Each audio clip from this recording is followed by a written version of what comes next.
Hello, good morning, everyone. It's a little bit after 11 here in Connecticut. This is my text club or my text group number if you'd like to join. It's 860-385-6369. And that way, I'll let you guys know when I'm going live, if I get something back in stock. Just important stuff. I promise not to inundate your phone with texts. And I'm sending one out right now. To my text group so they know that I'm here. All right, that went off. So what we're doing today, what I'm doing today, is I want to show you how I use matte sealer on this frame that I made on Wednesday. And to refresh your memory, this is a little one of my hauls, one of the haul from Goodwill. Right here, I got two of them. It was $3, and it's just a pine frame. And I painted it in mud paint. That is a clay-based paint in Simply White. And then I used the beautiful Brocante transfer on this. So now I'm gonna seal it. Normally I do seal with wax. It tends to be my go-to, but I'm gonna use matte sealer on this today. And then while this is drying, I want to show everyone, because I talked about vintage linens. I use them every single day. Everyone that, if you come to dinner, it's vintage linen napkins. Hey, Barb. How are you doing? Barb is from Portland, Oregon. Good morning, Barb. How you feeling? How you doing? How is it out there? It's a beautiful day here. You can see the breeze is kind of coming through. It's dry. It's a nice day. I can't wait to get outside. But then I'm going to show you my vintage linens. I'm going to tell you how I clean them. So Barb, if I forget to talk about how I clean them, let me know, because somebody had asked about that. Okay, I have two matte sealers that I use. This is the Amy Howard at Home matte sealer. I also use the Mud Paint brand matte sealer. They're both fabulous. I don't use, a semi-gloss or satin. That's not my thing, but you could get them if you like to have something that's shiny for sure. Hey, Sandy. Good morning from Michigan. How are you? Thanks for joining, you guys. All right. There's the matte sealer. It always looks opaque. And I'm just going to pour, and I've got my brush. I'm just going to pour a little bit into a container. Again, don't work out of the jar because you could get stuff in this, and you will get stuff in it from your brush, and then it's going to end up on your next project, okay? So I'm just going to pour. You don't need a lot. And really, what I should do, like what I do with my paints, is I use those first in, first out. Hey, Jean, good morning. Thanks for joining. What are those bottles called? The FIFO bottles, right? First in, first out. And just pour in your matte sealer, put a label on it, and you're good to go. And then you won't have to worry about getting anything in there. All right, so here it is. And if I was not on camera, I would have wiped off this lip here because you know that's going to make a sticky opening next time. Okay. And all you do, grab a brush, dip into the old matte sealer, right? And for something like this, you just need one coat because it's going to be hanging on a wall. And I'm getting the edges.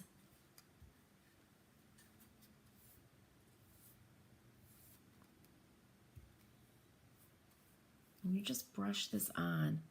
Use a good brush for sure.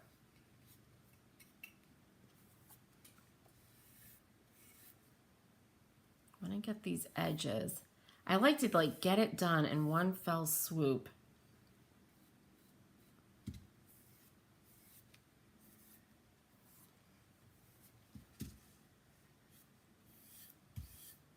And then a little right here. And I have to tell you, I did not check this brush. And this is not a brush I use a lot. And I did get some little, let's see if I can lift this up, some little flecks of stuff. That's why you want to even rinse your brush really well before you do a step like this. I could pick these out, but you know, we don't want to create more work.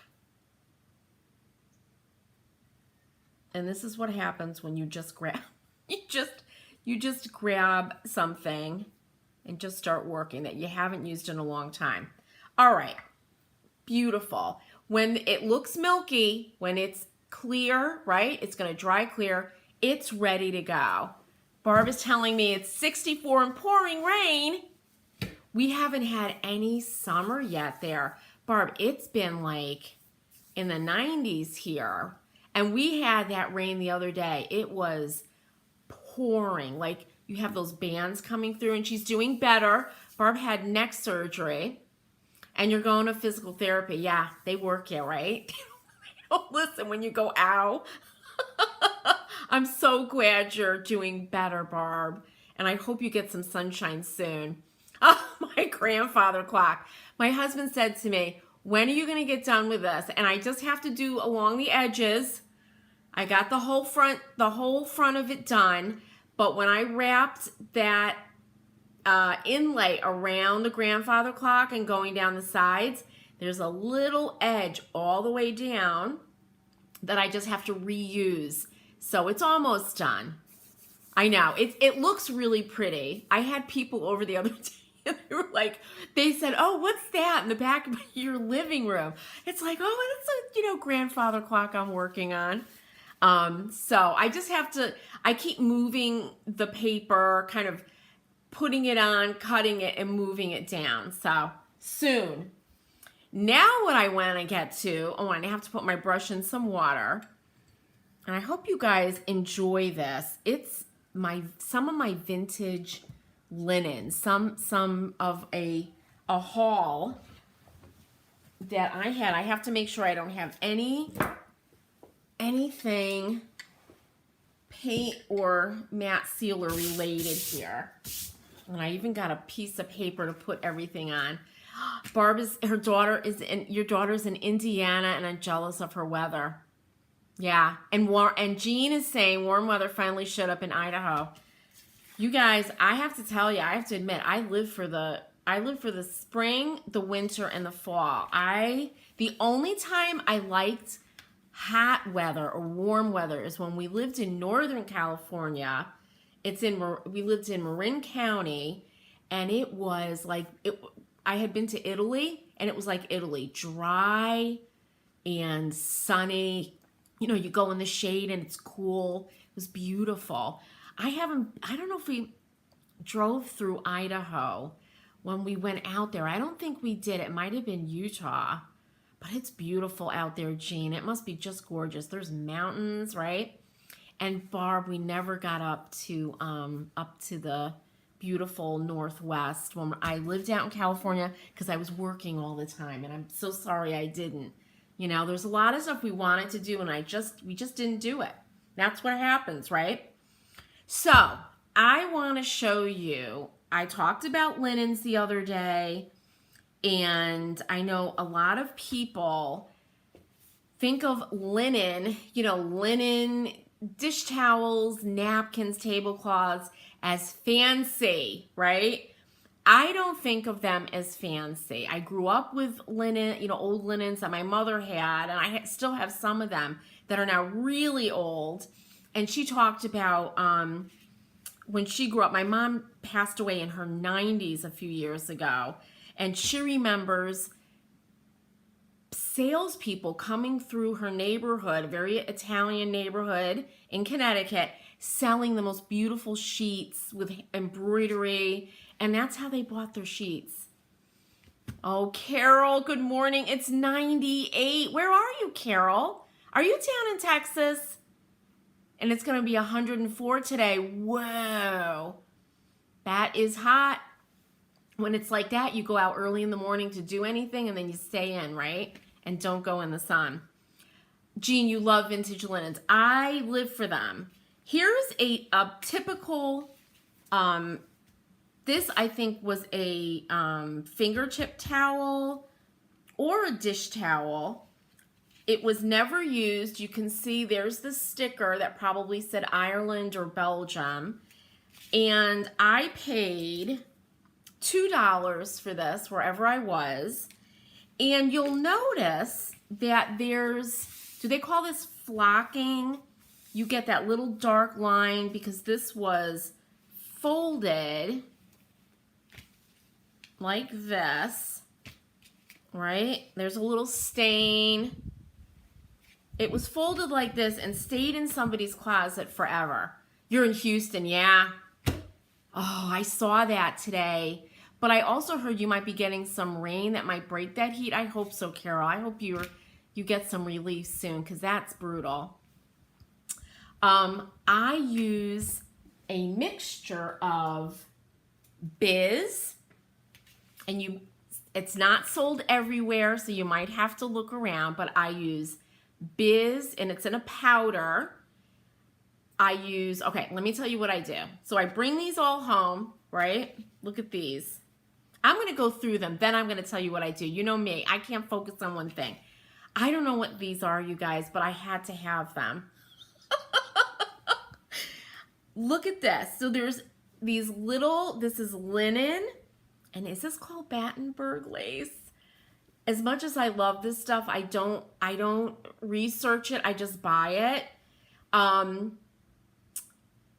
it. These are beautiful, but they're these little holes for it. Was it maybe for dinner rolls, jewelry? I just don't know. And then you would have tied this together. Look at this. Right? So I think maybe jewelry or something. Dinner rolls. Oh, thanks, Barb. That is fabulous. Battenberg. So I got it right, Jean. I can't believe it. Do you know buns, right? So for buns, and then you would tie it maybe to keep things warm, whatever. I thought I would stitch this onto a pillow front, right? I just think they're so beautiful. And I loved this green color for spring. Look at this one. Oh my goodness. Aren't these absolutely exquisite? Every single edge, every single little edge is finished. Necklaces. So we're talking about upcycling, right? Even if you don't use it for buns, you could use it for necklaces. And there's, there's kind of these like 2 layers of little different size little areas. But you could use it for jewelry, whatever you wanted to put in there. Or like me, you could just embroider or applique onto the front of a pillow or a quilt, you name it. You could do so much with these. And look at that beautiful pale pink.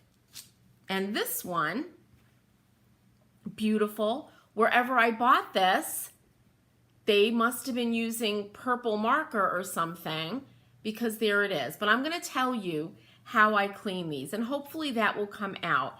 And if it doesn't, I do silk ribbon embroidery. I'll just embroider a circle of flowers around it and make sure to catch that.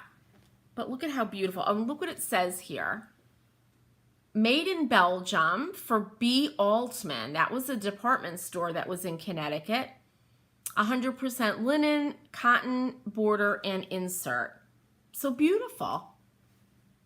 Jean, I know. I saw these and I was like, oh, I don't know what those are, but they're stunning. I mean, they're really beautiful. Then look at this. I had to have this. This is probably a little bridge tablecloth, right? It's a little bit more yellow than I'm seeing on the camera, but it's so like 20s, 30s. Look at that.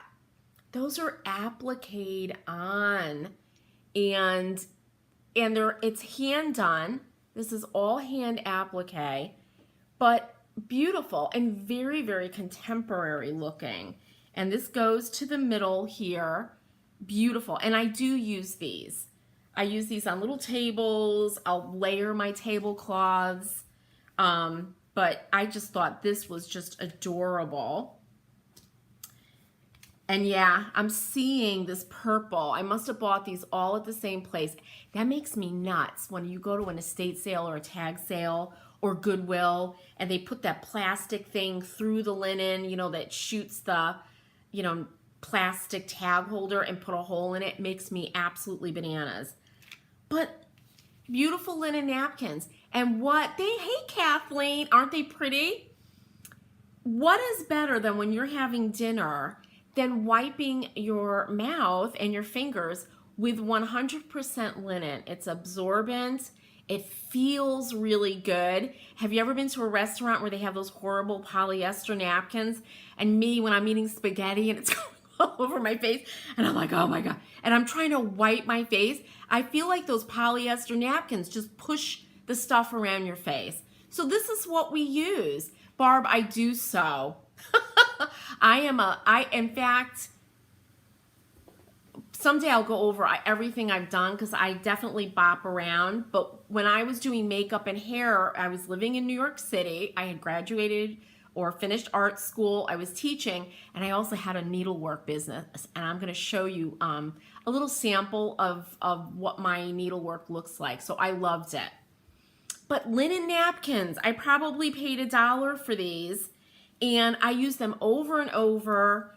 My kids grew up with these. It's like, you know, it's environmentally friendly, and it elevates every meal. You could have hamburgers and French fries, throw out a linen napkin, and it's the best. All right, I have a little bit more.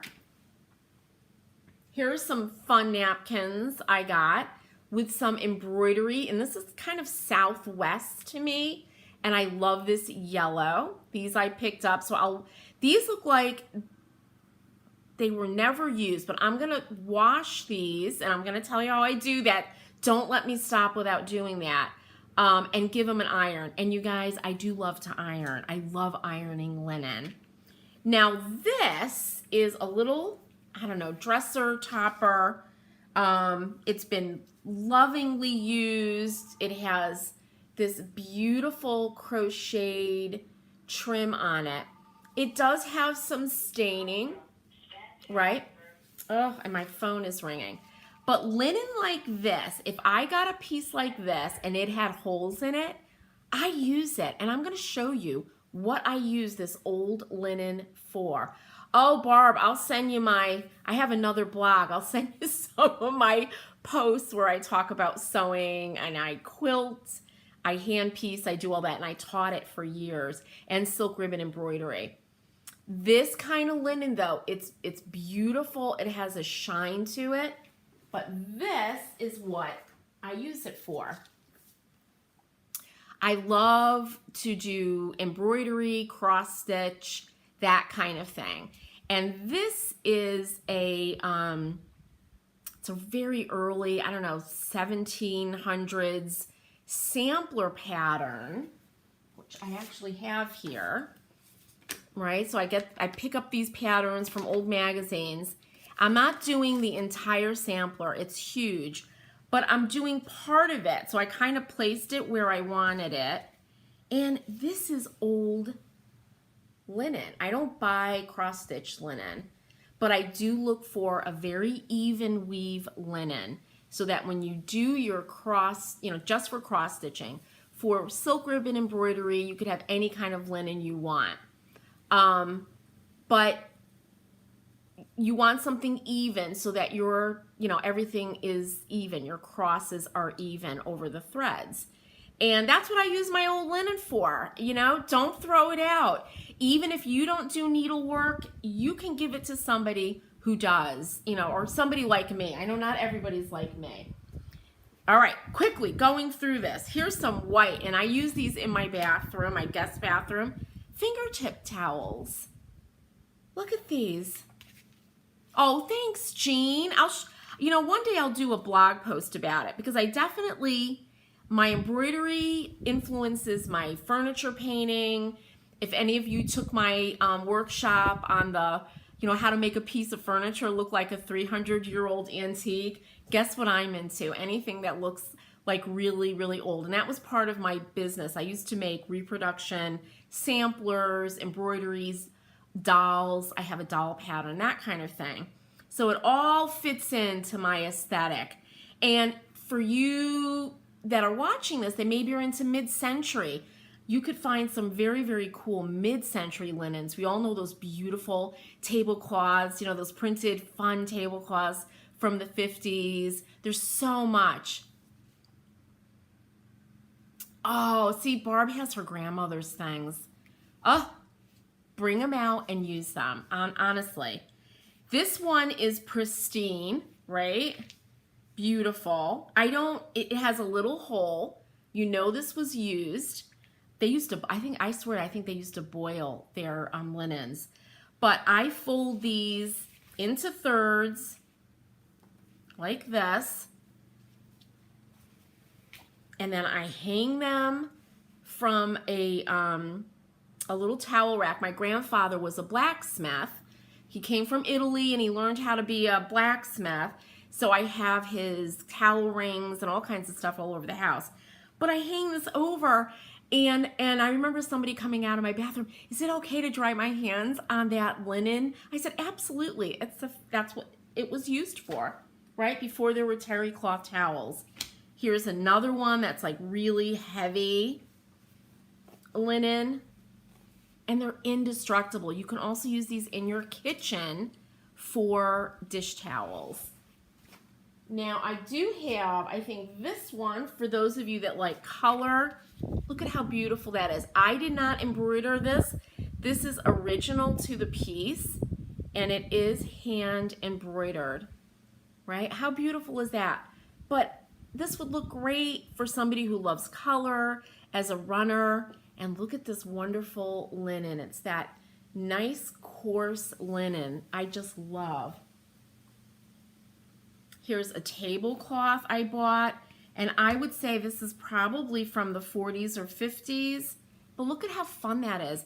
I'll even put these on my picnic table outside with some thumbtacks to hold it. But look at that. Beautiful, right? And it's linen, and it's in great shape. Placemats. I love placemats. Beautiful, right? All hand embroidered. Makes everything fancy. And then the Mac Daddy, look at this.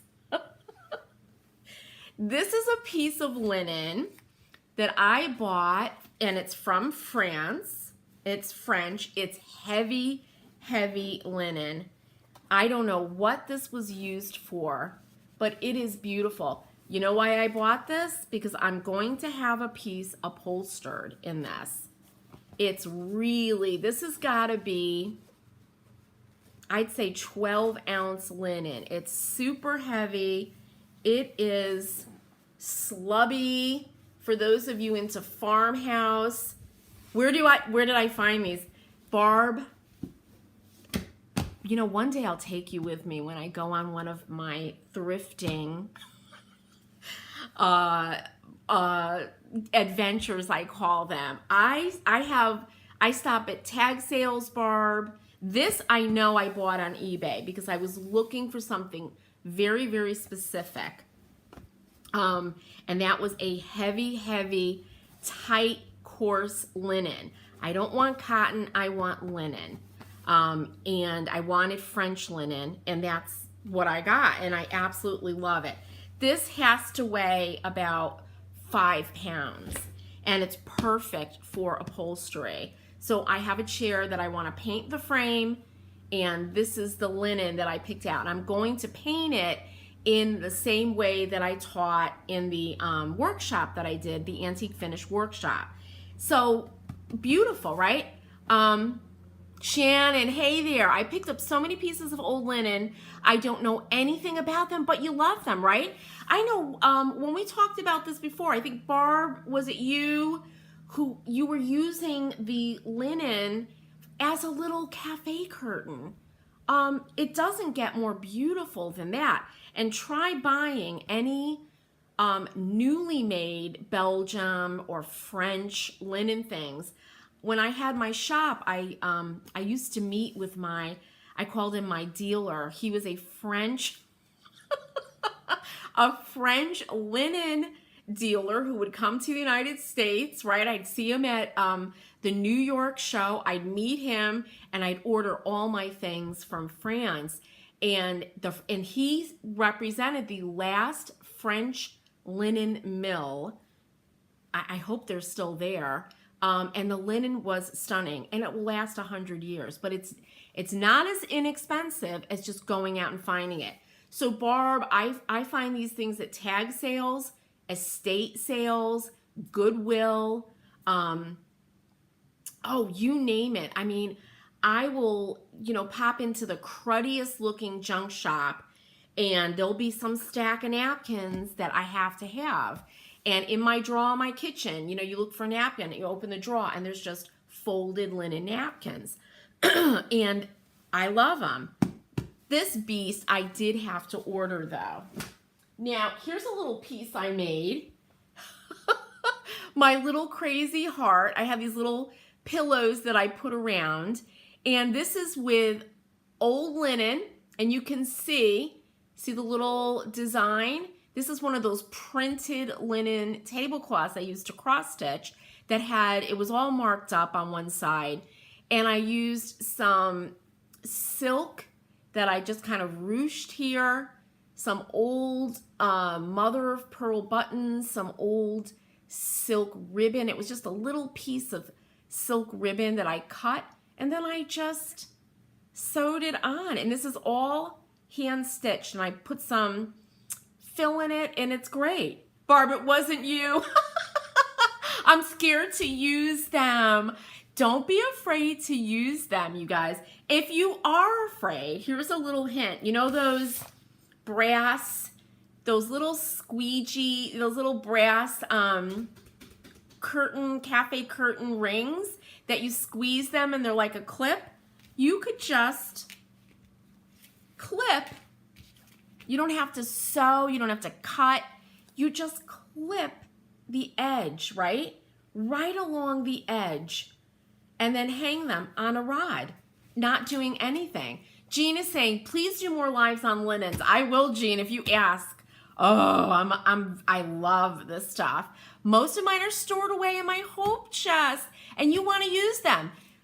Jean, I'm going to take a shot of my table on Sunday. I have my sons over, my grandson, my daughter-in-law, and we have some kind of, feast. Maybe we'll grill. But I always set the table, and I'll show you how I use the linens for sure. I'll make it a little extra fancy on Sunday, and I'll take some shots. Jean, don't be afraid to use your linens. It's kind of like fine china, right? If we're always saving them for that special day, they'll never get used, and it never seems to be special enough. When I tell you, I was going to do, and maybe I'll do it next week, I'll do a little live on the things I look for when I go out thrifting. One of them is fine crystal wine glasses, because they're really expensive, and I see them at Goodwill, and I drink my water out of them. I drink my seltzer out of them, and maybe it's part of the fancy lifestyle, the thrifty fancy lifestyle, but I also buy this stuff because I am cheap, and I think if you're buying paper napkins every week or paper plates, when you have that china sitting there and not using it, you're spending money, right, on all those napkins that are just going to get thrown out. Same thing goes for flatware. I use, my mother's silver plates. We have some real silver pieces from my grandparents. Why not use them? Yep, you're going to get stains. You absolutely are. And I'm going to tell you how I get them out in a second. But you have to use them. All right, I showed everything. Now, how I get stains out of these linens is I have a slop sink next to my washer and dryer, and I fill it with the absolute hottest water that I can, right? And you really do have to have very, very hot water.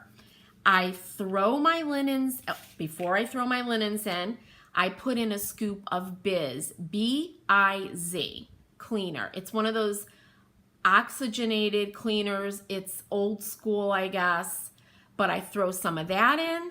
I throw in a little tiny bit of liquid detergent. I use 7th generation, the one that smells like geraniums, because I love how it smells. And I also put in some borax, B-O-R-A-X. I stir that around. I look like a witch. And I stir that around in that burning hot water. And then I throw my linens in. Now, you can pre-treat. You can make a little, I don't know, like a little paste with the Biz or something and pre-treat a stain. I don't do that because I'm always afraid it's going to make one part of my linen brighter and lighter than the others. And I find this really works. And I throw my linens, like all of these linens have to go in. I don't mix colors, right? I do it just like regular laundry. I keep the colored linens separate. But I throw them all in. And if they're really filthy and really gross, I will leave them for like 2 or 3 days. I kid you not. And I'll just go and kind of agitate with my hands, flip the linens around, and then I check them. If there was a stain, I'll look to make sure it's gone. But I check them, and then I just rinse, right? I pull the plug out of the slop sink, let the water run out, and I gently squeeze everything. Okay, if you have really old linens, you want to be very, very careful.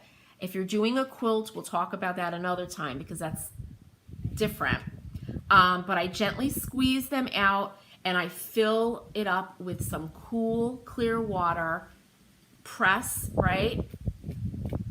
And then I let that drain out and I do it one more time and get them really, really rinsed well. The other thing I don't do is I don't put my linens out in direct sunlight. Some people swear by this. I just am afraid it's going to yellow them. And some people say it gets it really white. I do hang my laundry out, you guys. I have a, clothesline that I hang my laundry out. So they will go out, when I just do a normal wash, right? And I do a normal wash, and I'll tell you how I do that. And I just hang them up, but not in direct sunlight. I really feel like it might yellow them. So that's just me. For a normal wash, I put my linens, my sheets, everything into I have a front loader.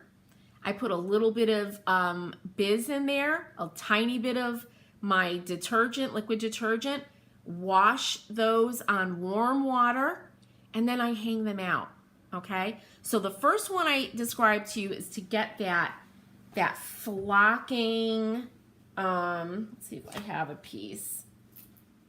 That kind of, if you have something, like there's a little bit, you can barely see it here, but a little bit of staining, right? That's why I do that intense wash. Now, I am not somebody who's, when I have guests over or something, yes, I put out, unstained linen napkins. But just for us, if there's a little bit of a stain or, something like that, I don't care. I have absolutely no problem with that. It's kind of like eating off china that's crazed, or it has that, ironstone that has that beautiful kind of browning staining. I don't care. That's me, right? I don't need it to be perfect. If you need these to always be perfect, that's going to be a problem for you because you can't, like you could see here, right? This is one that was used and laundered from the same set. This is one that wasn't. So there's a difference. But honestly, I think this is beautiful and I have no problem using it. So that's it. My big long talk about linens. Let's see how our piece is. It is almost dry. It's still drying, but there it is. And look at this with all my linens, right? You start to get like an aesthetic, right? What I'm into. And I know you all have that too, like what you are into, and I would love to see it. Jean, I'd love to see it. Shannon, what you're into. Post some pictures over in the Painted Cottage. Show us what you love, you know? Jean is saying, I think the sunlight breaks down the fibers. That's another thing, and I think you're right about that. You know, if you see outdoor things that are left out all the time, you know, fabrics, I don't know what, but wouldn't it break down? You hear about that with drapes too, right, Jane? I don't have silk taffeta drapes, but they're lined for a reason because it breaks down, the sunlight breaks down the silk. So I think you're right. So when I hang them out, when I do just a normal wash, I hang them when there isn't direct sun hitting my clothesline.